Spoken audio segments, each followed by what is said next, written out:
So అంటే can any background అంటే engineering అయినా, మెడికల్ అయినా, కామర్స్ అయినా, ఆర్ట్స్ అయినా, ఏ బ్యాక్గ్రౌండ్ వాళ్ళైనా ఆంథ్రోపాలజీ చూస్ చేసుకొని అంతే మంచి స్కోర్ లైక్ 270, 280 హిట్ చేయగలరంటారా సార్? అంటే facts speak for themselves, like అంతే కదా. లెట్స్ సే మనం జస్ట్ ఇయర్ ర్యాంక్స్ తీసుకుందాం. రచయిత్ ఉన్నాడు 193, ఇంజనీరింగ్ గ్రాడ్యుయేట్, ఏరోనాటికల్ ఇంజనీర్ కదా. లక్ష్మీ రచన 178th ర్యాంక్.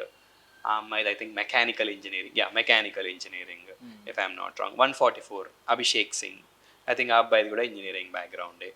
అండ్ తర్వాత 55th ర్యాంక్ సృజన, అమ్మాయి ఇంటర్వ్యూ గైడెన్స్. కానీ లాస్ట్ ఇయర్ మన దగ్గర ఆంథ్రోపాలజీ బేసిక్ పరిశ్రమ అంటాం కదా, బేసిక్ మెంటార్షిప్ ఆంథ్రోపాలజీ కోర్స్ చేసింది. ఆ అమ్మాయి కూడా ఏం బయాలజీ బ్యాక్గ్రౌండ్ లేదు. తర్వాత బసవరాజ్ అని ఒక అబ్బాయి 600 rank. Basavaraj is becoming IPS, తనకి కూడా ఏ బయాలజీ బ్యాక్గ్రౌండ్ లేదు. అంటే అండ్ ఆఫ్ కోర్స్ ప్రత్యూష్ అనే అమ్మాయి మాత్రం డాక్టర్ 908 ర్యాంక్. ఒకే స్టూడెంట్ బయాలజీ బ్యాక్గ్రౌండ్, మిగతా స్టూడెంట్స్ ఎవళ్ళకి కూడా బయాలజీ బ్యాక్గ్రౌండ్ లేదు. అంటే it's quite clear kada Bhargav, there is absolutely no correlation between biology background and anthropology. Graduate. In fact, humanities కానీ ఇంజనీరింగ్ బ్యాక్గ్రౌండ్ వాళ్ళు కానీ ఎవళ్ళైనా చాలా తక్కువ టైంలోనే ఈజీగా మాస్టర్ చేయడమే కాదు, మంచిగా ఆన్సర్ రైటింగ్ చేసి గుడ్ స్కోర్స్ తెచ్చుకొని ర్యాంక్స్ తెచ్చుకోవడంలో anthropology is playing a very important